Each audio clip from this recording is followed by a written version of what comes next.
feel like I'm the bartender here. What do you have, stranger? Sarsaparilla. I got sarsaparilla. I got Ford, Chevys, Plymouths, Dodges, hot rods. All right, we're rolling. Okay. All right. Hey, I'm here with Rick Hanmore, and we're just back from Toledo a couple weeks ago. Rick's going to show us what he's got in his workshop.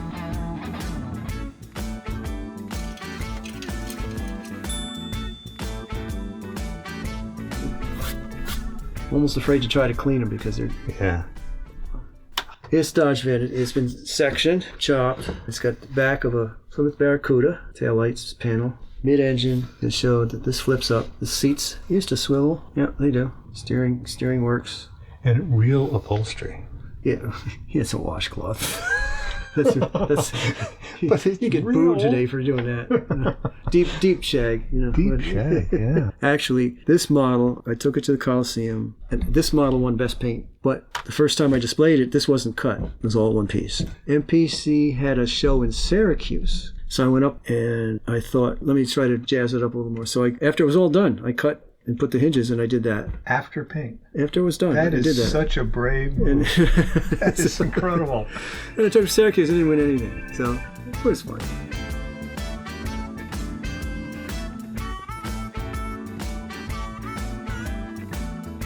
Did you ever try to section a car? Yeah. I did a 63 Ford. 63. I had the wheels poking up through the top of the fenders. I cut It's a holes in the top of the long fenders. cut and down the wheels side of poking- that car. Yeah, it was fun. Probably the oldest surviving model that I have that I built was this Ford. 64 Ford, made it into a gasser. I used the got an Oldsmobile engine. It's the Willys Sure. Willis. Oh. Please forgive me, Steve Glave. The Willis coupe. I cut the chassis and stretched it, so it's got. Right, that's from the AMT. And I put the straight front axle in and all that. So I saw a picture of a car that looked like this. It was 63 Ford. It was very similar. So that was my inspiration for this one. And I got second place in the Revell Pactra contest in the store window, Schwartz's department store on Broadway in Newburgh back in 1960, would have been 64.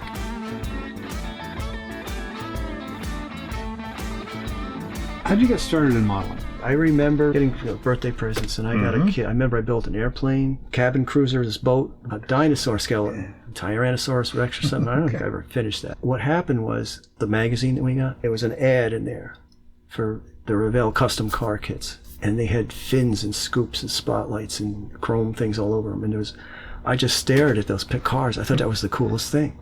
And I went out and I got the Ford kit, and that was the first model car that I remember building. Was a 56 Ford convertible. I have one here. The one I built as a kid is long gone. It was a glue bomb. It was horrible.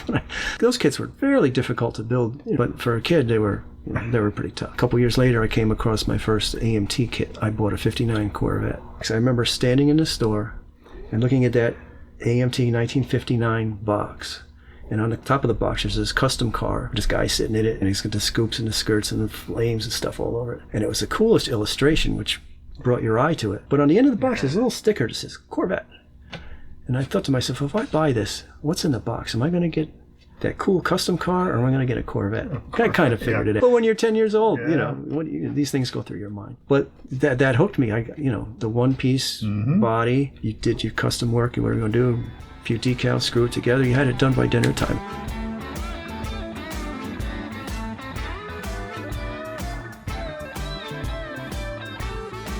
So I built drag race models for a while, and I was building funny cars and gassers. This is influenced a lot by Dover. I went up this Chevelle, and I made a cool can.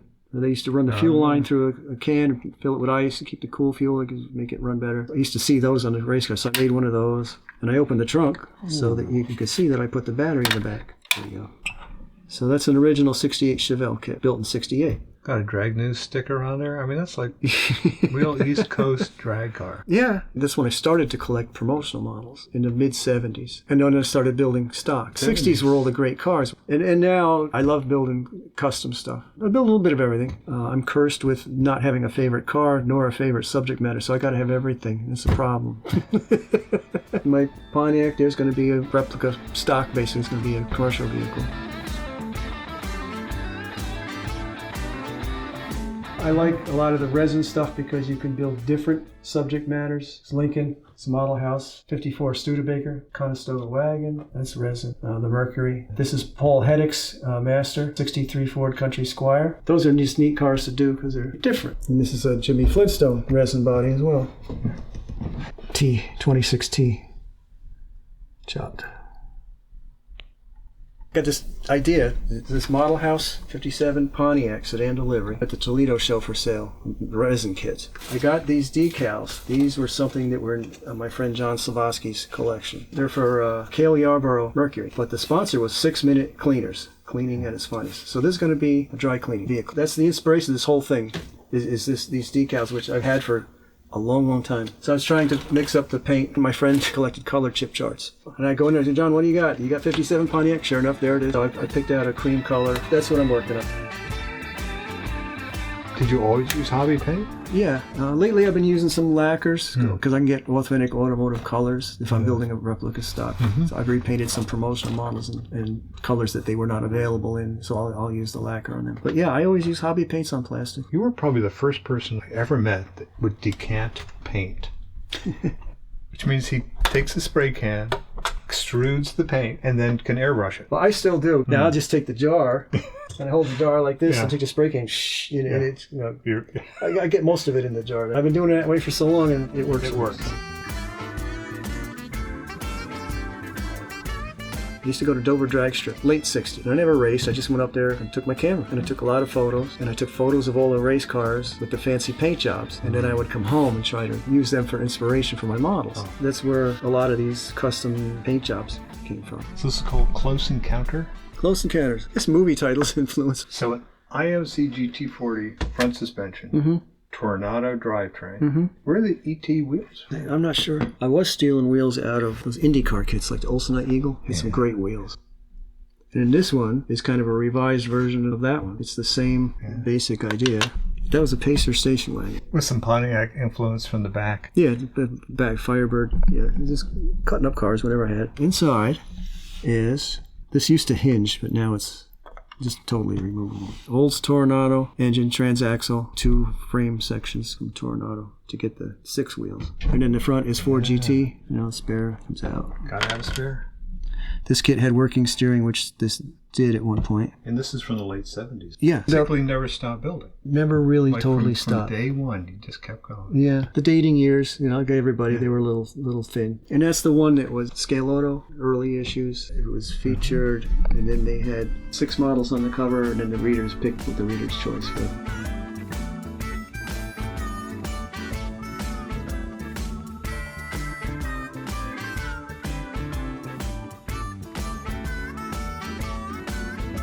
Yeah, we're in Rick's display area. His entire house is full of just one display after another, one room to the other. I'm as much of a collector as I am a model builder, which can be a curse because I go to these toy shows and, I want a model kit to build, but I'll see like, oh, look at that nice old boxes and they're in beautiful condition. Yeah. The box art on some of these things for me is, number one, it takes me back to the days when these things came out.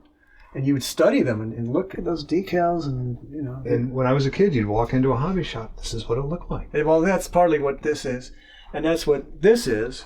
Broadway is the main drag. And when I was a kid, there were 3 different sporting goods stores on Broadway. And they all sold model kits. What we were talking about before, the model cars in the store window. And so I wanted to try to recreate that. This is how it used to look. I got so much stuff now, I'm just kind of storing it in there.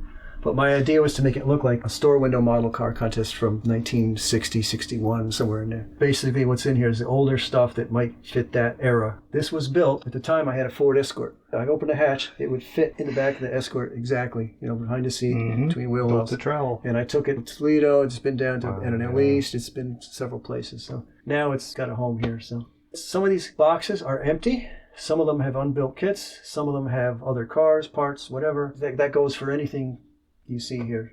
This case is mostly dealer promotional models. I had a large collection of these at one time, which I have since sold. I kept my mid-60s Ford products. That's when I started to drive. 65, I got my license. My dad had Mercury. He worked at the local Lincoln Mercury dealer for a short period of time. Lincolns, Thunderbirds, he had some of these cars. Since I sold the collection, this is what happens. You sell stuff, and I had like, half a dozen of these left. Now I got a case full again. I like the Lincolns. So I got 61 through 69. I made a 65 convertible. Made it look like a promotional model. The 65s only came as the sedan, so it fits in the lineup. Yeah. Perfect. My mom had a baby blue 61 Buick convertible. That's why that's in there.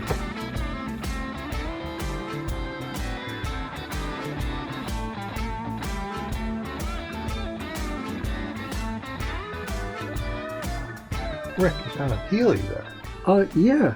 Why is that there? It's another car I remember talking to my friend John about. Yeah. John and I discussed this on the phone. He was just a great model car friend, but he was talking about putting a V8 in one of these. And he said, you know what you do? He says, you took the hood off. He said, you just cut away anything that was in the way until the engine dropped down to where you wanted. So I put it's got a little Chevy engine in it. Parts by parts, hubcaps, crazy colors I mixed up. Just right. It looks great in that yellow. Yeah, this is a fun project.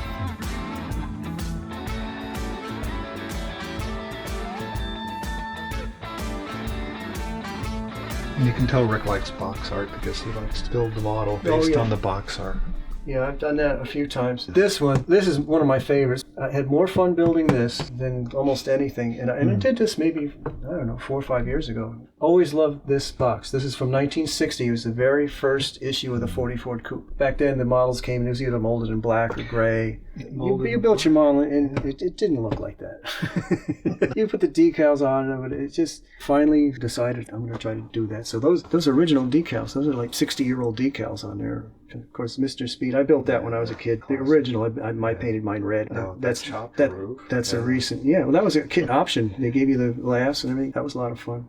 I've been collecting, you see down here, a lot of the old Johan kits, Plymouth, Dodge, and Ramblers. I had a 62 Rambler American convertible, kind of an amateur restoration. It was blue. Yeah. Well, I bought the Rambler in 82 and restored it, and it was on the road in 1985 by the time I got it done. Yeah, Rambler Americans. Rambler America. Got a soft spot for them. Yeah. That was my car. And then mixed in this case, there's some things that I built and painted. Some newer things over in the corner. There's a Corvette and a Camaro and a Challenger. So, speaking of cool box art, these things. I love these old kits. And I've been picking them up when I can. The whole series of these. Aurora. They're just little kits. And they look like these when they're built. This one I bought on eBay. It was busted up. So I put it all back together, repainted the roof, kind of restored it. And then I found the box. Bought the box for like $5 at an empty box. So I made this little display here. That's what those kits were. But the box art is just so good. As a kid, high school, and his friends and all hanging out. It's just, and this one here has got all these little, artwork. Just the artwork is so cool. One of my favorite. I don't know if I'll build them all. I got that one and I got this one. This is one of my favorite, the T for Two. The guy and the girl overlooking L.A. And that was actually modeled after an actual car. A guy named Cruces had that car. Matter of fact, there's a picture of it there on the cover of Rotten Custom. This one kind of looks like the little Deuce Coupe. I just love the box art. What's in the box? All right. Well, this one's unbuilt. So all the parts, the original decals. That's it. These were like 49 cents. Yeah, 49. Price right in the box. And then Monogram had a series called 49ers. And there's one there. 49er. That's 49 cents.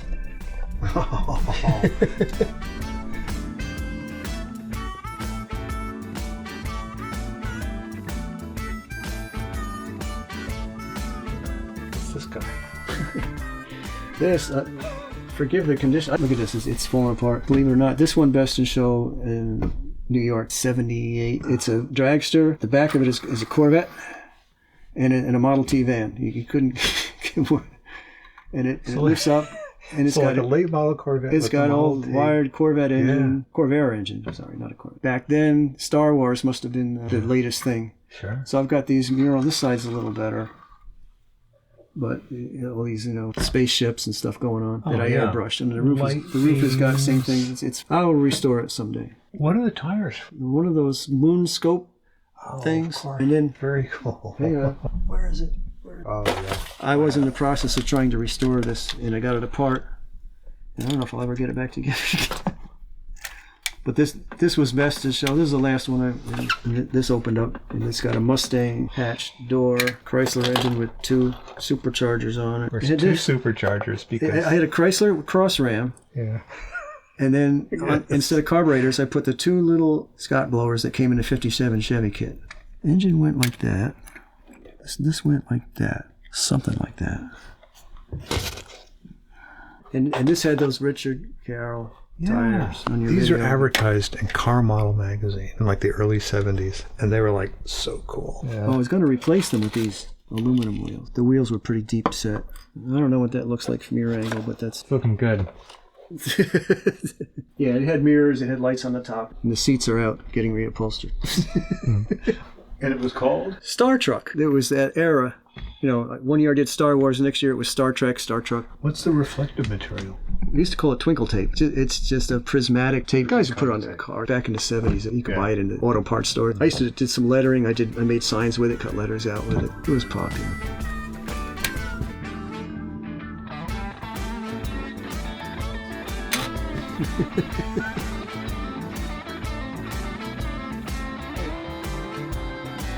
That yellow bubble top car down there, that's the one that took to Salt Lake and got second place in the If I Had Designed It class. And at the time I built that, it was a time when Detroit was coming out with a lot of the retro stuff. Like the Mustang came out, you know, that looked like the old Mustang, and the Volkswagen Beetle, the old Volkswagen. So this was a Dodge Copperhead, which was a Chrysler show car. But I thought, what if I did a retro thing and put a bubble top on it, like a 60s show car would have had? Yeah. That was my idea. But it's a snap kit. It's just, there's no detail. It's got a ton of presence. I'll be honest, there were only 3 cars in the class, but I got second place. Right. So I was so proud of myself.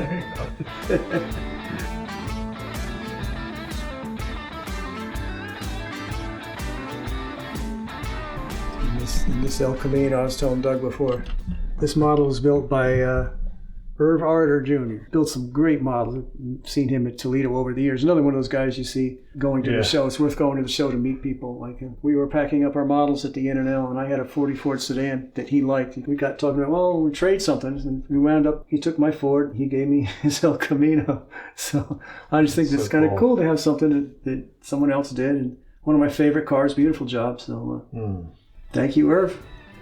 I hope you're enjoying your Ford.